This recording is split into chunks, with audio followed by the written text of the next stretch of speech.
you've mentioned your father, your grandfather, Mhm. and your great grandfather. Correct. Your family has a heritage of ministry. Mhm. Um, Walk us through your family history a little bit from that point of view. Obviously, I grew up very Methodist. Um, my grandfather uh, was a Methodist pastor in Mississippi, um, and he had 2 sons, my dad and my uncle.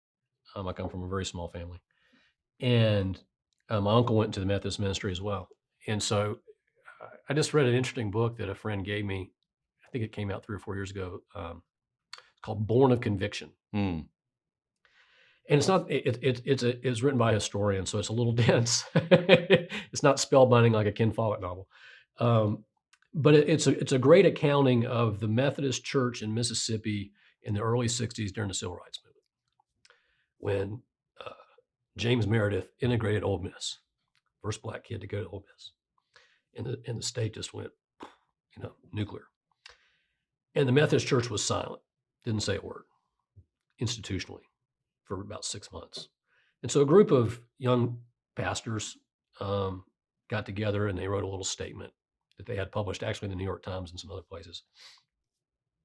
And by today's standards, I mean, the guy that wrote the book says by today's standards, this is pretty vanilla milquetoast. But by 1960, whatever that was, 1961, 62, Mississippi standards, this was basically it was, we're all made in the image of God. And black folk and white folk ought to be able to worship together. Mm. And that was sort of a big kind of axe right down the middle of the Methodist Church of Mississippi.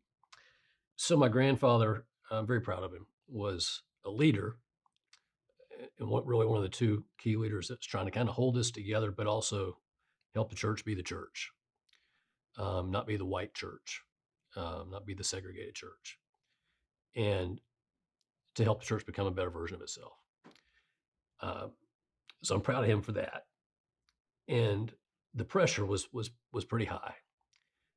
And so my uncle and a number of young pastors, it almost became impossible for them to be able to serve churches because the churches oftentimes had very strident segregationist leadership, Mm. and they wouldn't put not all. I don't want to paint too broad a brush. So 20 or 30 of the young pastors, maybe even 40, um, had to leave Mississippi and go be elsewhere. And so my uncle, who I'm also very proud of, moved to Southern Indiana and was a Methodist pastor in Indiana for 40 years.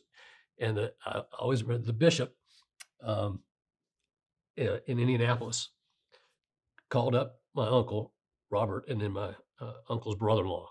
So the 2 of them were both pastors. And the bishop said, I hear you got a few problems down in Mississippi. So I want you to know I'll be glad to have you. I've got 2 pieces of land that I've wanted to start new Methodist churches on. If you'll come, I'll give you the land and you start them.